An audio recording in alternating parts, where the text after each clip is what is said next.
I am so thrilled today to have this guest with me. Have you ever just talked to a person before and your entire world lights up just from hearing their voice? Well, this is how I would describe Kevin Lowe, who is my guest today. Hey, Kevin. What's happening? So excited to be here. Thank you so much. And y'all, what's even more exciting is I have a fellow coach and podcaster here on the show with me. And Kevin's podcast, y'all, he is doing some awesome things.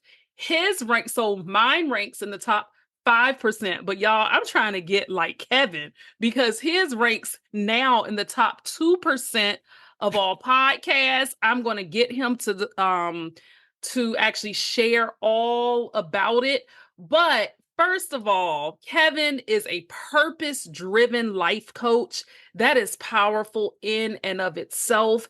And there's more to Kevin that I'm going to get him to share. But Kevin, what I like to always do first is just a random icebreaker question, just to let the audience know more about you.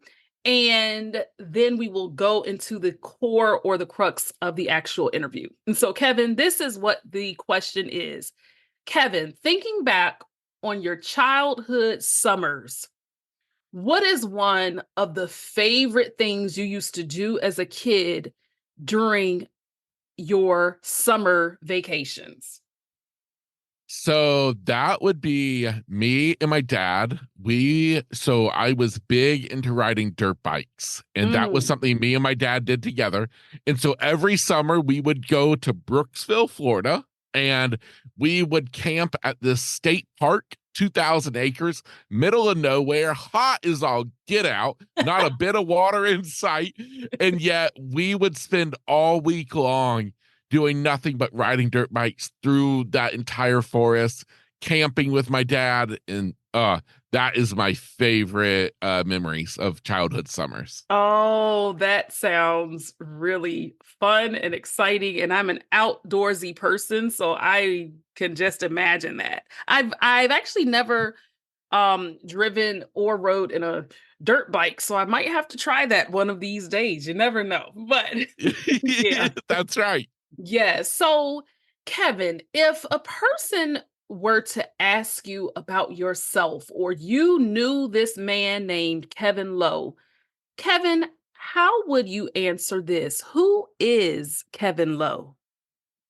Oh, um, I would describe Kevin Lowe as a heart-driven, emotional, proud to be mama's boy, even Mm. though he's a big dude. And somebody who loves life and even more so loves my family. Relationships, meeting people mean more to me than anything else. And besides that, it's just somebody who loves good food, who loves Southern barbecue. Mm. I just love making the most out of life. Indeed. And Kevin, you mentioned Florida. So for our audience to know you just a bit more, is Florida your hometown state? It is. It is. So Okay. hometown for me is right next to Daytona Beach, Florida. Oh, that's nice. That's really, really Yeah. nice. Okay. So, Kevin, what is so amazing about you, and I've got to give a shout out to John Narrow, who is a longtime friend, business coach, etc., for connecting us. And John has known me for 14 years, and he knows what type of a person I am and the type of people I would really gel with. So when he asked me if he could introduce us, I said hands down yes. And I mentioned earlier that you're a purpose-driven life coach. Kevin, what exactly is that? What do you do? Who do you help? But more importantly, Kevin, how did you decide that you wanted to be a purpose-driven life coach? Yeah. So So first thing, kind of what the title even is. It sounds kind of fancy, which is what I like. You better say But so. That's right. yeah, but it's honestly, it's because I believe at the core of any of our lives should be our life's purpose. And I believe if we all want a life of fulfillment, we should figure out what our life's purpose is and then try our best to design and build our life around that purpose. That whole thing came out of really my own story, my own journey, paired with my podcast, which the podcast where I got to start having these amazing conversations with people. And it was through my guests that my guests kept telling me, you need to be a coach. You need to be a Mm, coach. And I'm like, wow. okay, I guess I need to be a coach. And so I, explored the whole thing, life coaching and all of that. And I really kind of carved out this niche of purpose-driven life coaching, but even more specifically, like the ideal person I work with is, I say, like that 40-year-old woman who's at a point in her life where she kind of feels like she's supposed to be doing something more. Like there's got to be more out there. I mean, from the Mm, outside, she's got it all. She's got a good job, she's got a family, but yet she feels just like there's something missing. And I believe wholeheartedly that this life is way too short. Tomorrow is never guaranteed. So mm, if you feel like you're meant for more, you're supposed to be doing more, well, then I believe you better do your darndest to chase that down and start living out that life that you were meant to live. And so I love working with her to identify her purpose. And then, like I said, to try and figure out how we build that life around that purpose so that she can go to bed at night feeling fulfilled, feel like she's making a difference in the world. And that's the person I love helping so much. wow. Wow. That is amazing. And so, purpose driven, we hear a lot about people seeking purpose and wanting to know purpose and trying to understand purpose. And I think everything you say is so powerful because we are here on this earth and we have a mission to fulfill. That's what I believe wholeheartedly.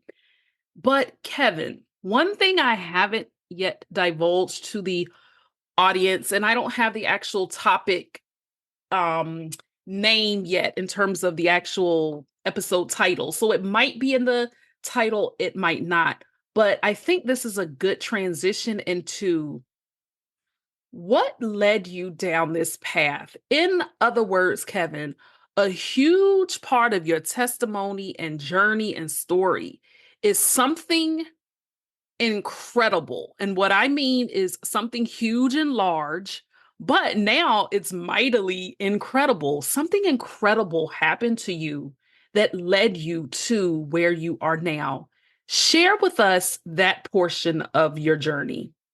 Yeah, absolutely. So tying in together with what we were just talking about, this whole realm of coaching that I'm in with this purpose driven life coaching, I believe that our purpose is most of the times discovered within the hardest thing that we've walked through in life. Mm. That many times that's where our purpose can be found. For myself, that's exactly the case. At the time that we're recording this episode together, I'm just over 20 years after my life changing forever. And that was back in 2003. I was 17 years old, a junior in high school. Life was going great. Mm. I had the biggest, tallest truck in my high school. It was a yeah, it was Wow. a it was a forest green Ford F-150 with 8 inches of lift, 38-inch TSL super Wow. swampers. It was whoo, baby. It was good. It was good. She was good for cruising down the beach or out in the woods, pulling Yeah. out my buddies in the mud. But life was going great until it wasn't. And Mm. that came with the news that I had a brain tumor. Mm. The way we found out about that is because I was 17 years old. I hadn't hit my growth spurt. I'm still only like short. I'm 5'3". Okay. Hadn't gone through like full blown puberty. I had Uh-huh. headaches every day of my life. I drank. My mom would tell the doctor, she's like, he drinks more than any human you've ever seen. I had all these things going on that, my mom and grandmother finally were the ones who, they're like, something's not right. And so the pediatrician, he kept just blowing it off that I was a late bloomer, everything was fine. And so mamas know best. And so my mom and grandmother, they finally were like, we got to do something. So they got me to a new family doctor. And he would take one look at me, one look at my chart, and pull my mom out into the hallway and tell her, he said, listen, he's like, I don't know what's wrong, but something's not right. And Okay. so he would send me to an endocrinologist over in Orlando, Florida. Hmm. And from there, he would send me for an MRI.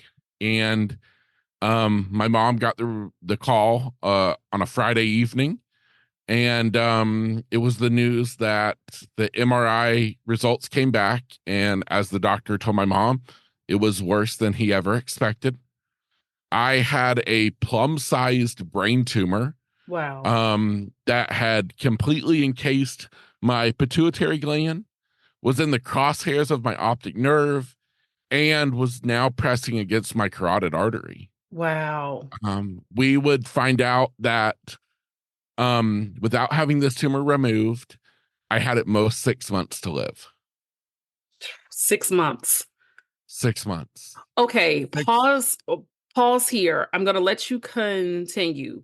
Kevin, if you hear that you have 6 months to live and you heard that, what in the world was going through your mind during that time? I think a whole lot of shock Okay. was the biggest thing. But at the same point though, we finally found the answer to the problems that I've been dealing with my entire life. Okay. Was this brain tumor. And so what that meant was, luckily the tumor, I will mention the tumor was non-cancerous, which Okay. was a total bonus. Hmm. But we, luckily, an hour from my home was the leading pediatric neurosurgeon in the country, an amazing, amazing man. And we met with him. He let us know. He's like, listen, he's like, I do these all the time. He Uh-huh. said, we'll go in, basically remove basically kind of like the front part of my skull, and get the Ooh. tumor out. And Wow. he let me know that I'd be out of school for about 3 to 4 weeks. Hmm. And which I was like, whoa, baby. I was just about to say, I'm sure you were excited about that part. Yeah, so you better bet my butt was back at school. I immediately dropped out of trigonometry, Wow. and told all my buddies, see you later, suckers. I'm out of here for a month. What? And and during this time, a little sign of my personality, I took the opportunity. I named my tumor Bob the tumor. Oh my gosh. Uh, and so me and my family, my whole family, before surgery and stuff, we had a huge going away Bob party. And in which everybody came over to my aunt and uncle's house and just celebrated. And so so that's the mindset going into surgery. That this is a speed bump, a bump in the road. Surgery was scheduled for October 28th, 2003. Hmm. I checked into the hospital the day before, um, spent the night there, all this preparation for surgery. Next morning comes the doctor, he comes into the room, check on me, see if we're ready to go. I apparently crack a joke, asking if he had his Wheaties for breakfast. And and then we went to the operating room. Hmm. And I always say that I remember my mom and my dad, they were the only two who went with me back to the OR. And Okay. I always say then that if I knew then what I know now, I don't know that I could have ever been pushed through those doors. I don't know that I ever could have stopped staring at the Mm, faces of my mom and dad, wow. because once I went through the operating room doors, everything in my entire life changed. And that was the surgery was a success. It was a long surgery, but the doctor would come out and tell my whole family waiting there that everything went great, that I was, in recovery, Hmm. and the whole surgery was a success. They got the tumor out, and so everything was supposed to be good. And then it was only maybe a day or two after surgery when I was, really starting to wake up. Hmm. And my mom was in the room with the head nurse, and I was very, apparently very combative. I had a Oh, lot of sodium issues, and so they said that I kind of turned into like the Incredible Hulk. And wow. yeah, I mean, Oh my. there's an entire like interview just about that experience. Oh, But really? Okay. oh yeah, but at this moment, it was just my mom and the head nurse. And the head nurse, he had the pulse ox little thing that they put on like your toe or finger. Uh-huh. Well, Yeah. apparently I kept ripping it off. Oh my and, gosh. and Kevin. so and so the head nurse, he says to me, and now I have no memory of this. This is coming from my mom, but Hmm. she says that he says to me, Kevin, do you see this? And it had, I guess, like a blinking red light on it. He's like, Hmm. do you see this light? He's like, you don't mess with this. Do you see this? And I said, no, I don't see anything. Oh. At that moment, he looked at my mom. My mom looked at him. He walked over and turned on the light switch and turned the light on and off. And he said, Kevin, do you see this? Do you see the light? And I said, no, it's just black. It's just black. Okay. And that Wow. is when they found out that I was left completely blind. Mm. We would come to find out that I was not only left completely blind, I also lost my ability to smell. Oh, I wow. would suffer from short-term memory loss for 6 months. And I would have a host of all these other medical complications that we had no idea about, related to the fact that I have no pituitary. The tumor completely killed off that pituitary. So now I have to start taking all these medications that I still take today, Mm. to replace what the pituitary does naturally, which I always say medicines are great, but they are a very poor alternative to what God Hmm. designed the body to do. And Hmm. so but that was the moment. That was the moment when our world stopped spinning for me and my entire family. Kevin, just And real quick, a random question. Did your scent or smell ever come back? no, nope, smell Oh. never returned. Oh, wow. Yep. So it's now 20 years later. Uh-huh. I still have no light perception, shape, shadows, nothing. Completely blind, and no smell either. Hmm. Yeah. And Did did that affect your taste buds? Because I've often heard, and honestly, I'm not sure how true this is, but I've heard that your sense of smell can also affect taste buds. Did it affect that also? it did very much so. Oh. So like for example, I remember after surgery, like I we drank Coke and I loved me a Coke. Well, Mhm. after surgery, it was torture because I would crave a Coke, but it would taste flat.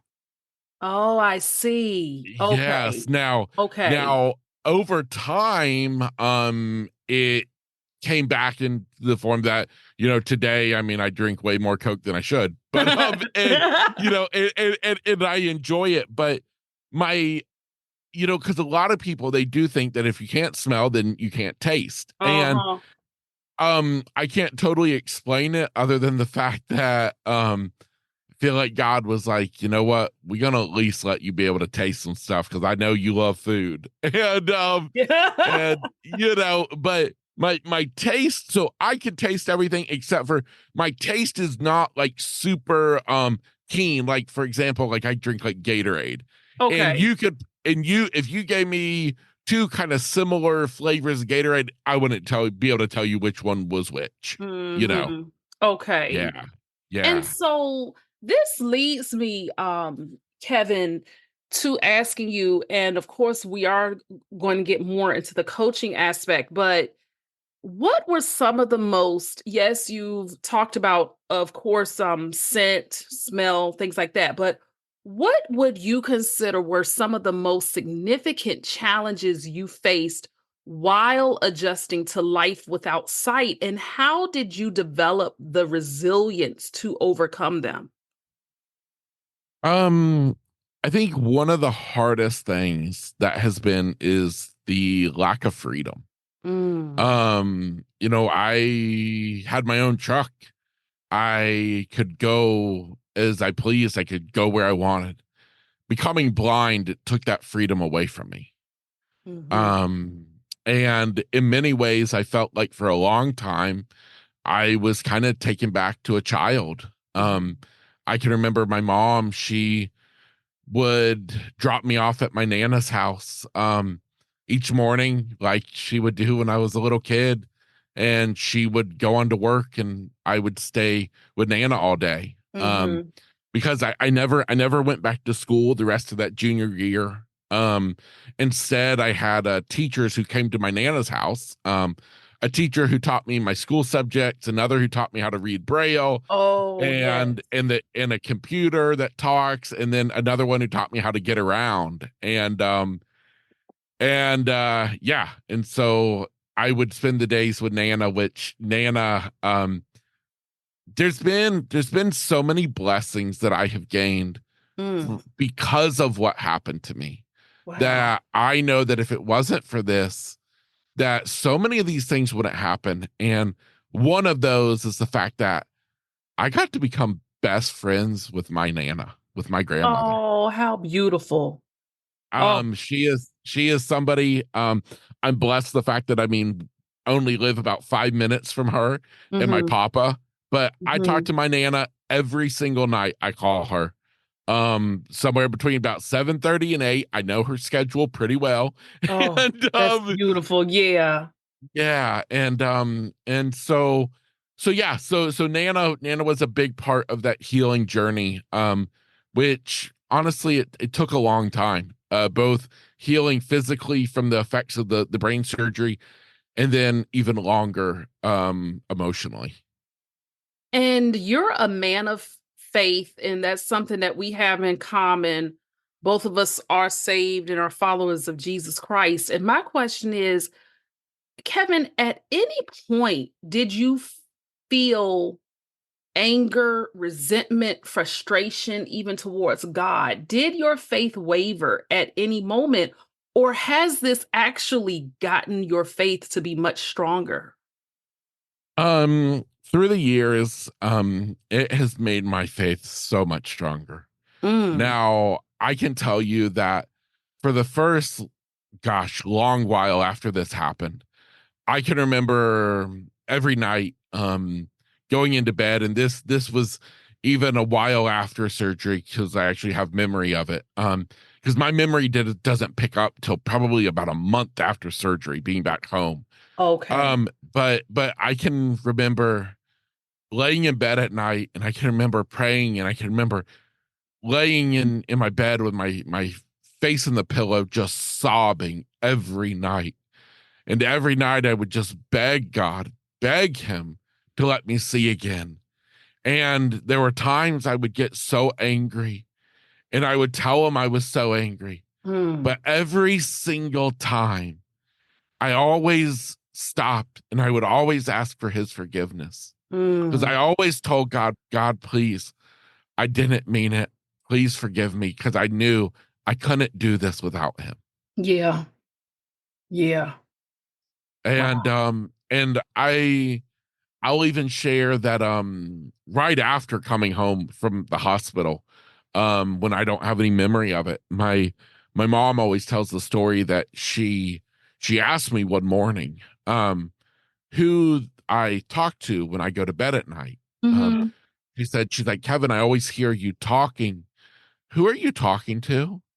And she said, I told her Jesus, that he's always there with me. Mm. And Mhm. Wow.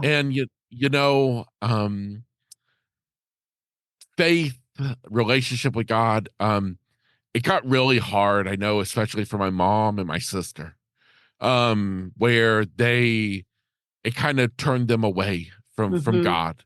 Mhm. But in this beautiful, ironic way, it was through me that I brought them back. Oh my gosh. Mm. And yeah.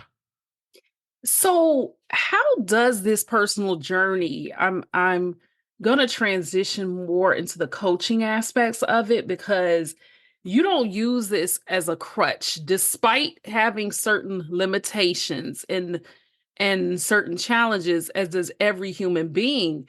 You've actually transformed pain into purpose and you are really making a huge difference in the world. And so, Kevin, how does this personal journey of overcoming such adversity and what could be seen as an obstacle, as well as developing a new, fresh perspective on life, how does that influence your coaching and the guidance that you provide to your clients? I mean, it's at the base of everything I do. Hmm. Personal life and working with clients is I am lucky enough that I can look back on my life and I can see where me becoming blind was in the plan all along. I Hmm. can see that the first 17 years of my life were spent preparing me for what was to come.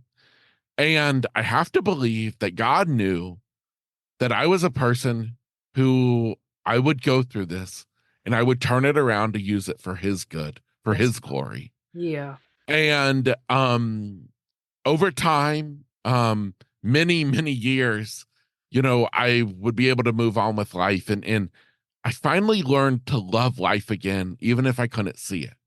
Uh, And wow. and I realized, especially in the past, 4 years, really since I started the podcast, I realized a superpower that I have is the ability to connect with people, even Hmm. complete strangers.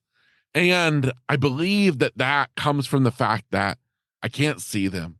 My mind doesn't immediately form an opinion about who this person is. I Hmm. literally have to talk to them. I have to hear their voice, hear what they have to say to be able to understand who this person even is. And it is through all of this that, honestly, I discovered my own purpose. And that Hmm. is using what I've gone through to be an inspiration and motivation to others to overcome their own challenges.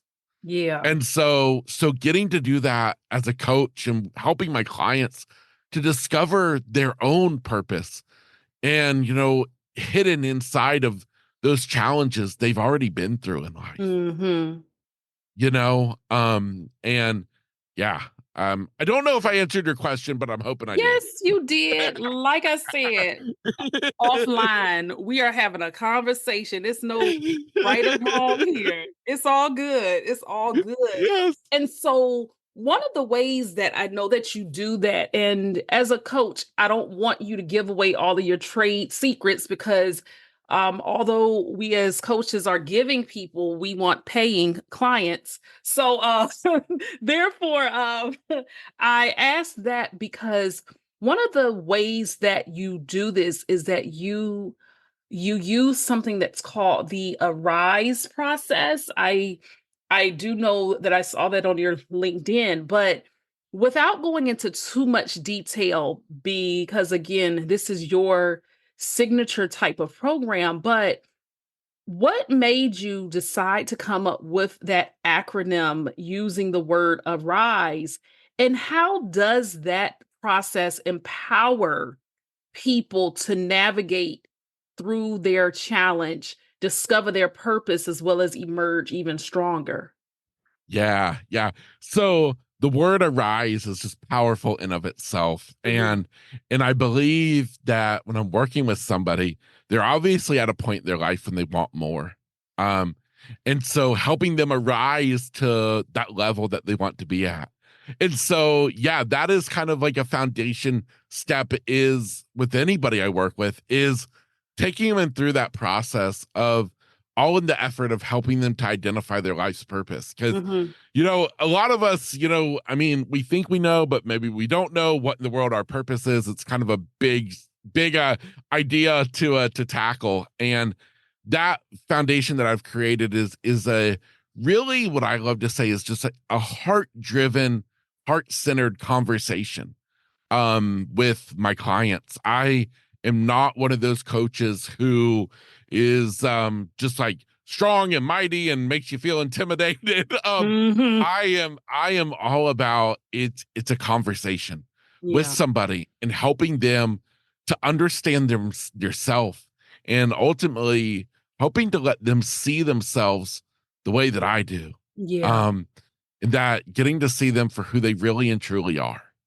Mhm, Yeah, and mhm, so my whole thing is taking somebody through that process of figuring out their purpose, and then depending upon where they are in their life, what they're looking to do, whether it's changing careers, whether they're just looking to add something or take away something, but mhm. literally getting to then get creative and design an entire life based with that purpose at the center. Got And you. Yeah. Mhm. and I feel like if we want a life of fulfillment, we have to keep our purpose front and center always. Kevin, in all of the clients that you work with, can you share a generalized success story, meaning of course, still keeping confidentiality and things, but can you share a success story of a client that you know experienced a significant or pretty big transformation after working with you? And what do you think contributed to their breakthrough? Yeah. So I'm trying to think of a easy way to describe it. Uh-huh. So this was a woman who worked in the healthcare industry. She was a nurse, and she had been working as a nurse for quite some time. And I think a lot of people in the healthcare profession right now can kind of feel burned out with work and the way that the healthcare industry has kind of gone. And this woman was one of them who, even though she was doing amazing things at work, she came home and she just felt like she was meant to be doing something more. And Mm, so through working with her, we were able to figure out kind of that purpose and understand a deeper understanding of what she really loved about her career and how could we do more related to that. mhm, And for her, it was really more about working with the children as like an advocate, helping them more than just nursing. It was that. And so she actually would end up changing. She didn't have to start her own business. She didn't mhm. have to, you know, do anything, but she just changed roles basically at her hospital, becoming more of like a patient advocate and doing something that lights her up. Wow. Um, and so that's the kind of stuff is helping that person. Like I said, sometimes it is people wanting to be like, I want out of what I'm doing, Uh-huh. and I want to be an entrepreneur to do something different. But other times maybe it's the fact that you like what you're doing, but you just feel like you're meant for more. And so Mhm. maybe it takes is a few little changes, a little tweak here and there, and you can have that life that you love again. Mm. Have the life that you love again. And you said something that lights you up. So she was able to find something that lights you up. And I think this is so important because I think this is just my own personal opinion. I think so many people just live day in and day out doing the same mundane things over and over again because that's what's expected of them to do. But it begs the question, are they really living a life or doing something that lights them up? So, Kevin, what lights you up? This right here. Mm. What lights me up is getting to share my story in the Hmm. hope that I can inspire somebody somewhere in the world Hmm. to not give up on the chance to live and to love life. Because let's face it, this life is really tough. Sure And what is. lights me up Yeah. is the thought that maybe something I can say, something that I can share about my own journey could have an impact on somebody else. Hmm. And that's the kind of stuff that lights me up is hoping to be an inspiration to others. That's just that's the stuff that makes the day really good. And you say hoping to be. I know in the short time I have known you, you are truly doing that. You are a true inspiration to me. So you can keep hoping it, but I'm telling you, brother, that it's already happening. You know what I mean? It's already happening. And so something also that resonates with me and your journey is when we had our first call several weeks ago about the importance of your family and your support system. I'm blessed also to have that. And I know that on the call we had, while you love everybody in your family, I'm just gonna preface that in case, siblings and parents, but you spoke so highly to me about your mom. And tell me, Kevin, what is it about your mom that truly just lights up your world? And how has she really played a huge part in this new chapter of your life? So, you could honestly say when we talk about God's plan and we Mhm. talk about God's design, you could really say that it started way back when with my parents. So, my mom and dad, they were young when they had my sister who's 5 years older. My Mhm. mom was I think still in high school. She was only 17. Then 5 years later, they had me. And so I've got to have parents who are pretty darn young, Yeah. even growing up. And through that, I've been lucky enough that I got to become friends with my parents. Oh, I love that. And Mhm. as an adult, as today, the my best friend in the world is my parents, is my mom, is my dad. And my mom, she's one of those people who she doesn't think she's amazing. She Mm. doesn't think that she's incredible. And yeah, I tell her all the time that I wish so badly that one day she would see herself like I see her, Wow. because she is one of the most amazing people. And to be honest, I so often I thank God um for what has happened. For the fact that this journey I've been on, it's not been easy. It's been Mhm. torturous at times, but it has given me so many blessings, like I spoke of earlier. And one of them is getting to become best friends with my family, whether my Yeah. nana, whether my mom, my dad, Mhm. my sister. It is absolutely amazing. And so my mom, I mean, she's silly. She doesn't think she's silly, but she's amazing.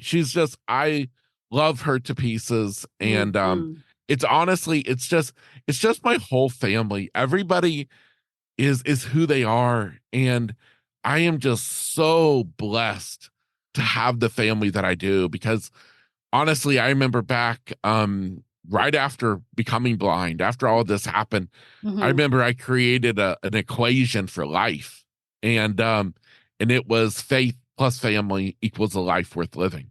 Oh, yes. And that I knew on my hardest day when I wished it would all end because I didn't want to have to endure the pain anymore. It was always those two things. I always said it was because of my faith, because of my relationship with my creator that I kept going. And it was because of my family that I did. Yes. And it's just those two things, my faith and my family, they are the bedrock of who I am.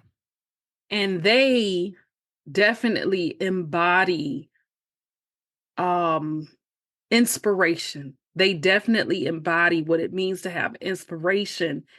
And Kevin, I say that because you have this accident, you end up losing your sight, you make the best out of a challenging situation. You say, okay, I'm going to be a coach now, but Kevin, you ain't stopped there. You going to go ahead and decide the audacity of you to start a podcast.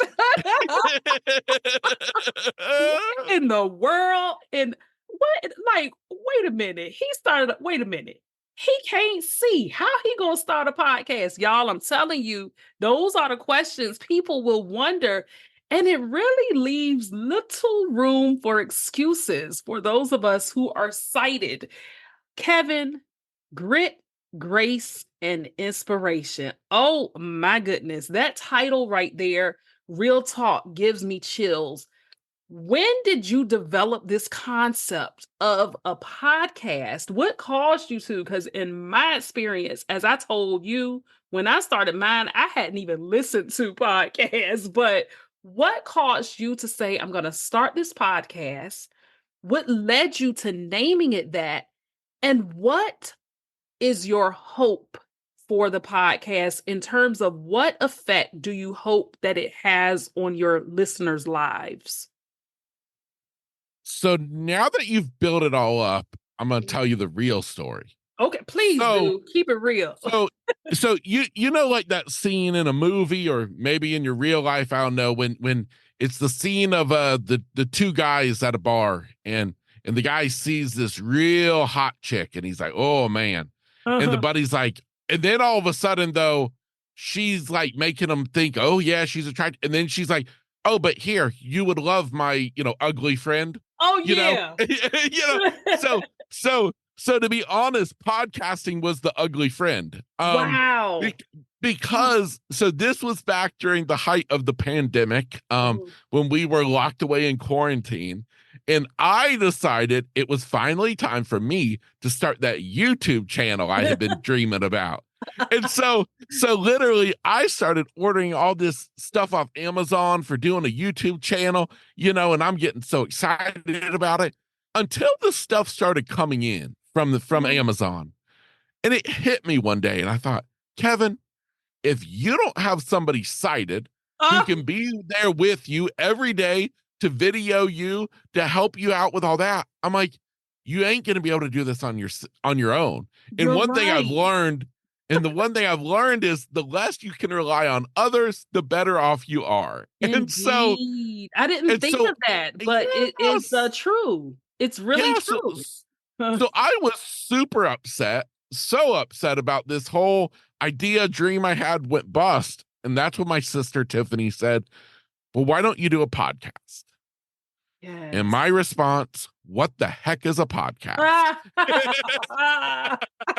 And so Go ahead, she tell Tiffany. Look at you. yeah, and so she tells me about the podcast, and my response, well, that sounds like a lame alternative to a YouTube channel. No, you didn't. Oh, wow. But then I started listening to podcasts. I had never listened to a podcast before, but Uh-huh. on my iPhone, I actually find the little podcast app and I start listening to podcasts. And now I'm like, maybe this could work. So now I'm listening to podcasts about how to start a podcast. That is And so funny. and so May of 2020 is when I started my podcast. Originally it was called The Lowdown on Life and Travel. Because Oh, because at the time I had been a travel agent. I had owned my own home-based travel agency since 2013. And so in the height of the pandemic when everybody wasn't traveling, I thought, oh, you know what? I'll do this podcast to keep the idea of travel, the dream of travel alive. Mm-hmm. And so that's how I started it. And then, as I say, quickly the podcast took over my life. and and it led me on this new direction that I never saw coming. But I learned an important rule for life is that so many times we wonder, am I on the right path? Am I doing the right thing? And the time that I was a travel agent, I mean, I enjoyed it. I got to build a brand. I got to book vacations, do amazing honeymoons for Mm-hmm. couples, but I worked it. It was a struggle. When I started podcasting, it was like I was on a river floating on my back, flowing down the river. Ooh. And I can remember so many times in the middle of interviews, in these interviews, they quickly switch from travel to getting into people's stories and more, inspirational stories about people's lives. And I can remember so many times in the middle of the interview, just silently praying, just thanking God for having me right here in this moment. And I would say, Mm-hmm. God, I don't know where you're taking me, but I know it feels right. So I'm going to stick with it. And eventually that river that I'm floating on my back would lead me to rebranding the podcast eventually to Grit, Grace, and Inspiration.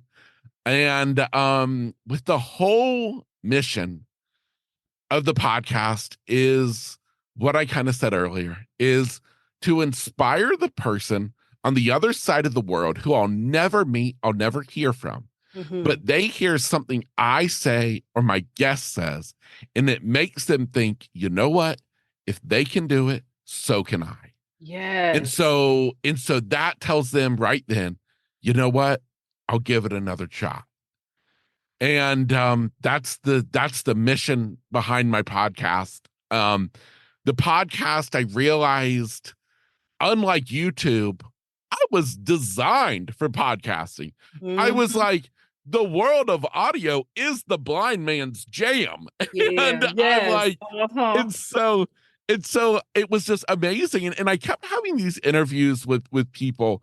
And at the end of the interview, when we would end recording, I kept having my guests tell me, they're like, you don't understand. They're like, you ask questions that no one has ever asked me before. Mm-hmm. Or I had a woman say, she's like, you see parts of my story that no one but my therapist has ever asked me about before. Wow. And, of course, my humor, I always say, well, you should start being interviewed by more blind people. Um, but because I'm like, it was perfectly evident why I would ask that question. I mean, I didn't do anything, mind blowing, but apparently I did. Mhm. And so that's just this natural evolution that it's all taken. And I love it so much. The podcast has just been this amazing passion of mine. And it's awesome. I get to be creative. Before I went blind, I was a very much visual person. I loved Mhm. drawing. I loved all thing, visual. And getting to do a podcast now, I get to use that creative side through my voice, through audio. Yeah. And it's really pretty darn cool. Wow. Oh my gosh, Kevin. And just a brief comment on this because I know our time is winding up, but even when you mention about the fact that you were a travel agent with your own travel business, keep in mind you were once sighted. So please understand what I'm about to say, but that blows my mind and I'm sure other people as well because they're saying, how in the world are you having this passion for travel and helping people with travel and you can't see these places in the vacations? And that's what's so amazing about it is that my point is, y'all, you don't have to see in order to have clear vision. Mm. You don't need eyes in order to really see. And sometimes I would even dare say sometimes people who aren't sighted see more clearly than those of us with eyes. And so I think that's what's so beautiful about your journey is that we all go through something in life. We all have some type of experience. It might not be a health challenge like how Kevin and I have, but you know, it's something that we go through that shapes our life, molds us, and helps us to be who we are today.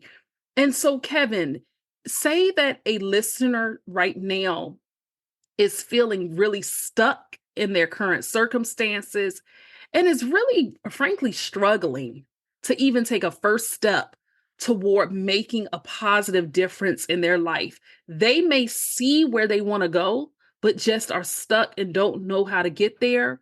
What would you tell them?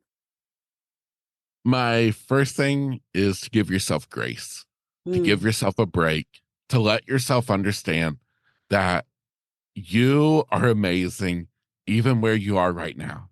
mhm, And I would encourage you to just let yourself sit in it until you're ready to move forward, at which mhm, point we turn to grit. And whatever the situation is, you know exactly what you need to do. We all do deep inside.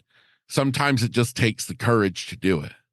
And so I encourage you, if you need to lean on support from somebody, from a friend, from a coach, mm, somebody to encourage you to take the next step, to get unstuck, all in the reality that what you're going through today, in the grand scheme of things, it's just a bump in the road.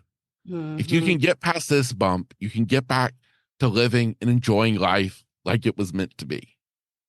Mm, wow.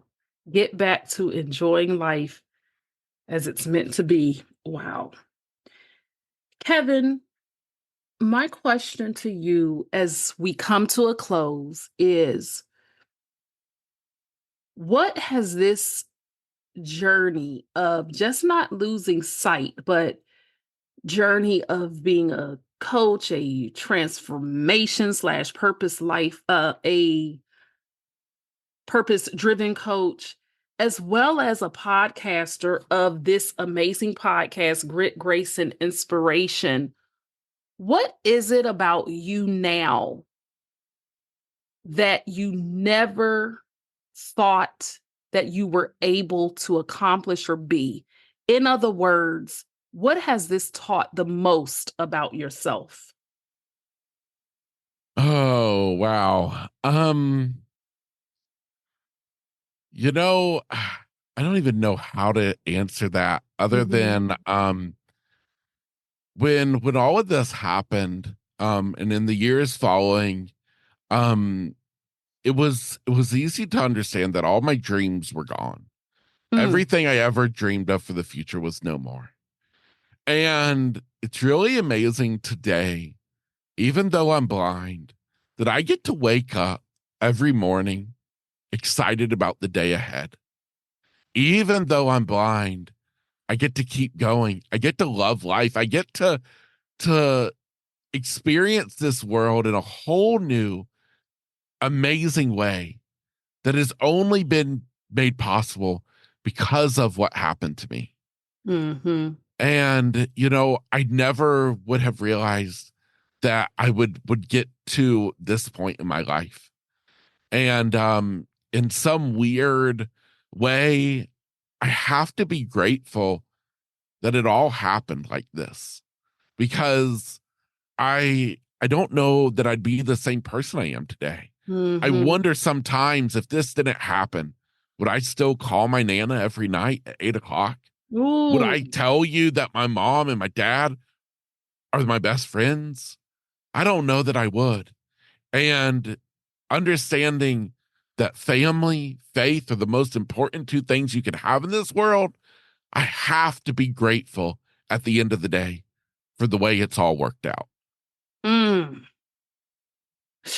That is wow. Would you just the fact of you saying, "Would you call your nana every night?" That is, yeah, that's something to really think about, and that's one of the richest gifts that you can have is to be able to call her every night, you know? Yep. Wow. Kevin, what's next for you? Do you have any projects going on? Do you have anything coming down the line that you want to tell us about? And also, how can people learn more about you, connect with you? So tell us all of that information. Yeah. So ideas for kind of future what's coming up is, you're going to be the first person I've ever even told this to, because literally I just had the realization like the day before we're recording Oh, is I want to do a TED Talk. ooh, And better. I'm realizing that might be an amazing way to get my message out into the world. And so that's kind of on my horizon now. And as far as how people to connect with me, honestly, best place is through the podcast, which I've actually made it like super easy. You can text my first name Kevin to Mhm. 33777. Again, text Kevin to 33777, and that will give you a link that will let you find the podcast on your favorite app of choice. So that's super easy. And really, it's through the podcast where if I got anything new happening, you better bet it's going to be on the podcast where you're going to find out about it. And so that's really kind of like my center hub right there. And the other thing is if anybody ever just has something going on, and they feel like, what, this guy, maybe he would understand and be a good person to talk to, please also reach out. We can certainly have like a little virtual coffee date, whatever. And in that, I would invite you to go to gritgraceinspiration.com/coffee. And so that is gritgraceinspiration.com/coffee. And you can just schedule a free, like 30-minute little virtual coffee date. And I would love just to be able to provide you as much value and help as I possibly can. Thank you for tuning in to this episode of the Power Transformation Podcast. If you enjoyed this episode, be sure to follow or subscribe, leave a 5-star rating, and write a review. It helps us inspire even more listeners. And don't keep it to yourself. Share it with someone who could use a little power in their transformation. Until next time, keep bouncing back, keep rising, and be good to yourself and to others.